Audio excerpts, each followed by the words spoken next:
Happy morning to you all. Today we are going to learn about the remaining part of this lesson. Already we have learned this story. The portrait of a lady, which was written by Khushwant Singh. It's a short story which was written by the Khushwant Singh. In this story, the portrait of a lady, Khushwant Singh expresses his friendship with his grandmother. How he enjoyed the life in the village, at the same time the daily activities and the appearance of his grandmother. So by learning all these things, we also remembered our grandma in front of our eyes, isn't it? Now we are going to enter into the deep words which help us to understand the meaning of this story. Mantelpiece. It's a shelf projecting from the wall above your fireplace. Absurd, illogical. Fables, tales or stories. Hobbled, walked unsteadily. Pucker, to contract the face into wrinkles. Expanse, widespread. Monotonous, unchanging or boring. Snapped, broke or cut. Seclusion, isolation. Bedlam, noisy confusion. Perched, sat or rested. Rebukes, scoldings. Dilapidated, damaged. Pallor, an unhealthy pale appearance. Shroud, cloth used to wrap a dead person. Wrinkled, folded. Pretty, charming. Portrait, a likeness of a person, drawing, photograph. Undignified, vulgar. Spotless, very clean. Waist, middle of the body. Stoop, slouched posture. Untidily, shabbily, dirty. Serenity, calmness, quiet. Contentment, happiness. Bothered, annoyed. Fit, bring in. Plastered, smear. Earthen, made up of clay. Stale, old. Veranda, long balcony.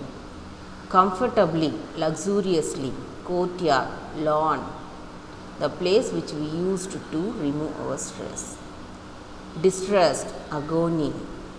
Grief. Disapproval, condemnation. Resignation, giving up. Veritable, authentic. Sure, live hastily. Sentimental, emotional. Cherished, care about deeply. Clasp, hold on something. Frivolous, trivial or silly. Thumb, dull crash. Omitted, excluded. Customary, established. Stretcher, an apparatus used for moving patients who require medical care. Funeral, ceremony for the dead. Blaze, fire. Crumbs, tiny bit. Morsel, corpse, dead body. Suspect, doubtful. Now we are going to know the short answers based on your understanding of the story. Explain the grandfather as seen in the portrait. The grandfather wore a big turban and loose fitting clothes. His long white beard covered the best part of his chest and he looked at least 100 years old. He did not look the sort of person who would have a wife or children, but had lots and lots of grandchildren. Why was the author left with his grandmother in the village? The author's parents had gone to live in the city for earning money for their life. The author and the grandmother were good friends, so the author left with his grandmother in the village. Where did the author study in his childhood? The author studied in the village in his childhood. Why did the grandmother accompany the author to school? The grandmother accompanied the author to school because the school was attached to the temple. What made the dogs follow the grandmother after school hours? The grandmother threw the stale chapati for the street dogs, so they followed her after school hours.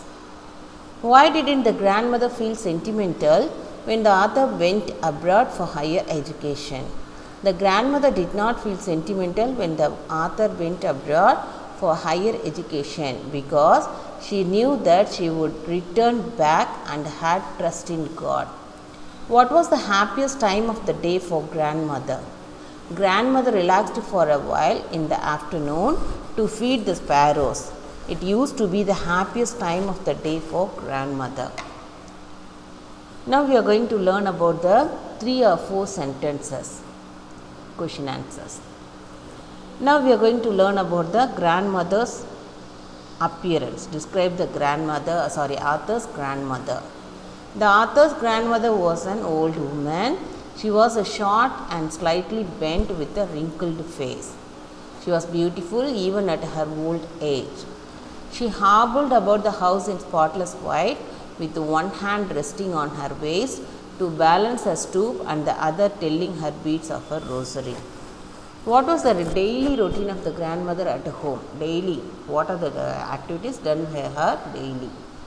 She used to wake up the author in the morning and get him ready for school. Later she said her morning prayer in a monotonous sing-song while she bathed and dressed him.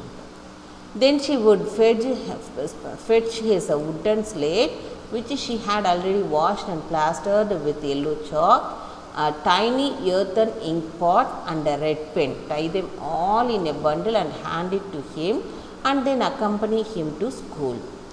How is school education in the village different from that in the city? The author had to go to an English school in a motor bus. So the grandmother couldn't accompany him to the school. He learnt English words and little things of Western science and learning, the law of gravity and Archimedes' principle. There was no teaching about God and the scriptures. The grandmother appreciated the value of education. Give instances in support of your answer.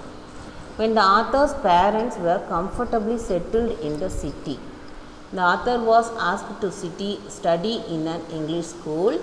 The grandmother also accompanied him to the city. She got adapted to the city life. When Arthur studied to go abroad for further studies, she sent him without getting upset.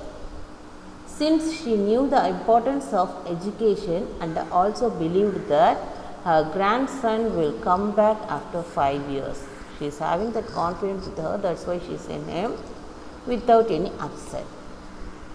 The grandmother was strong-minded. Justified when the author moved to city for his education in English school, she accompanied him to the city and adapted herself to the city life. When he went up to university, she spent most of her time with her spinning wheel and reciting prayers. In the afternoon, feeding the sparrows gave her immense happiness. When the author decided to go abroad for 5 years, she left him at the railway station without showing any emotion. How did the grandmother spend the last few hours of her life? His grandmother knew her end and she spent her last few hours only praying. Though they all protested, she ignored their protest and laid in bed praying and telling her beads. She decided not to waste any more time in talking to anybody and decided to spend time only in praying. Now we are going to enter into the paragraph questions. The grandmother played a vital role in the author's formative years. Give your own example of how elders have a positive influence on the younger generation.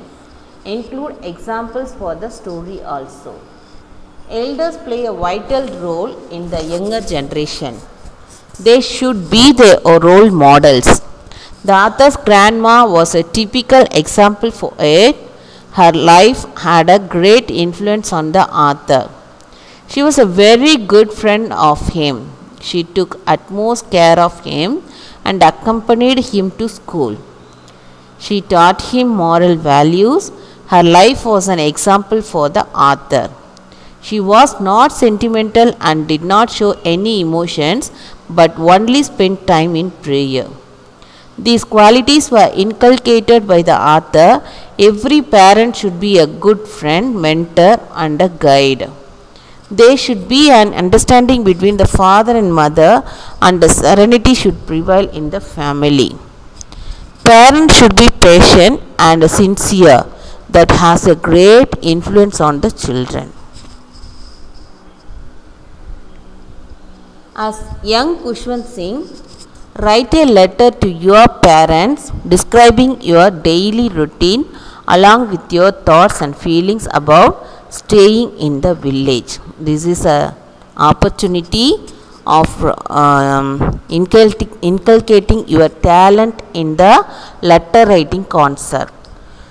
You are going to imagine you as a young Khushwant Singh. You are going to write a letter to your parents describing your own daily routine along with your thoughts and feelings about staying in the village like Khushwant Singh in the story, isn't it? Now you are going to try on your own. You just listen to it.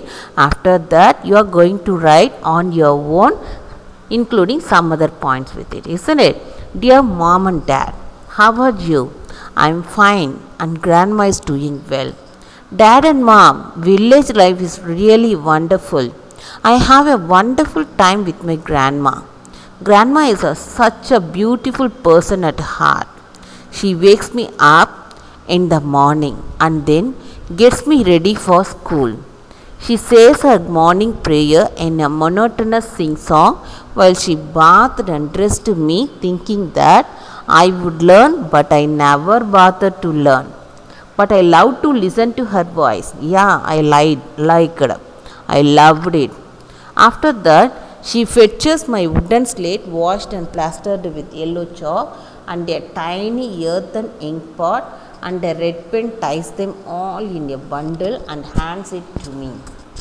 After a breakfast of a thick stale chapati with a little butter and sugar spread on it, we move to school. She accompanies me to school because the school is attached to the temple. That's a plus point to grandma. The priest teaches us the alphabet and the morning prayer. While we sit in the veranda singing the alphabet or the prayer in a chorus, grandma sits inside the temple reading the scriptures. After we finish, both of us return home. As we return, we throw the chapati to the village dogs, which meet us at the temple door. Mom and dad, though I miss you, I am very happy with grandma. She takes immense care of me. Need not worry about me. Take care of your health. I will meet you during my vacation. With love, Khushwant. This is the last one. Animals are capable of empathy. Yeah, really. Substantiate this statement with examples from the story as well as your own experiences. Animals are capable of empathy. This is true because it is evident from our lesson, The Portrait of a Lady. The author's grandma had lot of affection for animals.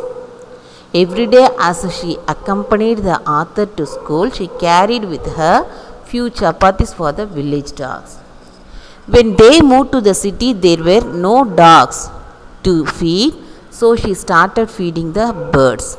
Every day in the afternoon, she relaxed for a while to feed the sparrows, while she sat in the veranda breaking the bread into little bits.